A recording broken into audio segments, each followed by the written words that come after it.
Let's now spend some time reviewing the anatomy of the visual pathways and how the central nervous system processes visual information.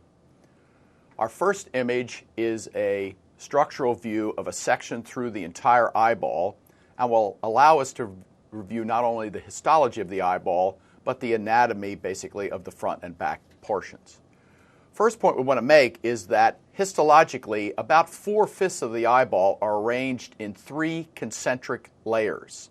The outermost layer of the eyeball is known as the sclera, connective tissue, and it's a major attachment site for the ocular muscles that move the eyeball.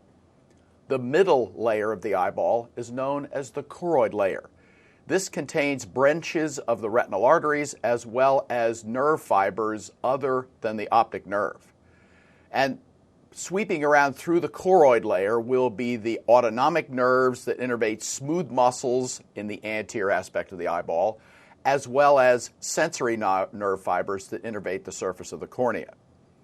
The innermost layer of the eyeball is technically the neural layer, and it contains the various cell types that make up the retina. And coming out of the retina will be the axons of the optic nerve that'll converge at the optic disc, the blind spot, and then exit from the posterior and medial aspect of the eyeball in the optic nerve. Now, let's visit in a little more detail the structures in the anterior aspect of the eyeball, the smooth muscles that are there and the innervation of them. First off, the anterior 1/5 of the eyeball has 2 transparent or refractive media, one of which is the cornea, whose curvature we cannot change, and the other is the lens, whose curvature we can. The goal of the 2 refractive media is to focus an object of interest on the temporal side of the optic nerve in an area known as the fovea. The fovea is in the central part of a region of the retina called the macula, and it's specifically an area that contains only cone photoreceptors. Cones, as we will see, are specialized for visual acuity. So they allow us to analyze the edges of objects, allowing us to identify what an object is and what its color is. So the goal of the transparent media and the ocular muscles is to move both eyeballs in such a way that an object of interest is focused on the fovea of the retina. So when we talk subsequently about macular vision or macular processing, we're talking about parts of the visual pathway that are associated with foveal vision.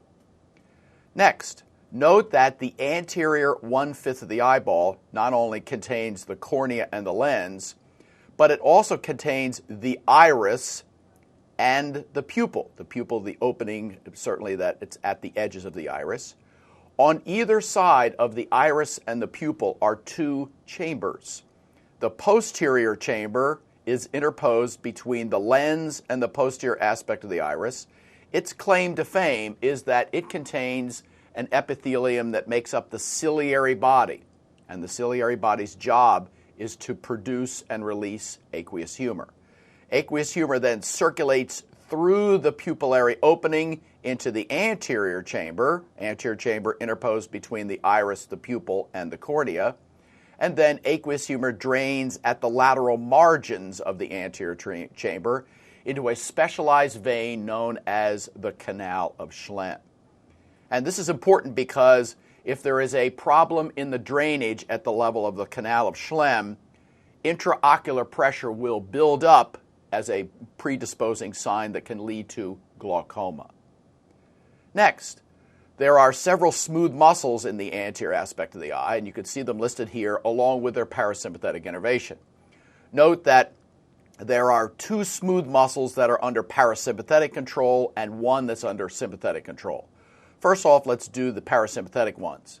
Parasympathetics, basically in cranial nerve 3, are innervating the ciliary muscle and also providing a parasympathetic innervation to the constrictor of the pupil. The sympathetic innervation, provided from the T1 to superior cervical ganglion pathway, is providing a sympathetic innervation to the dilator of the pupil. And you can see, therefore, quite logically, that the parasympathetics and the sympathetics, in terms of what they innervate, are largely antagonistic. Again, we pointed out that the cornea is served on its exterior surface by sensory branches of the ophthalmic division of cranial nerve 5.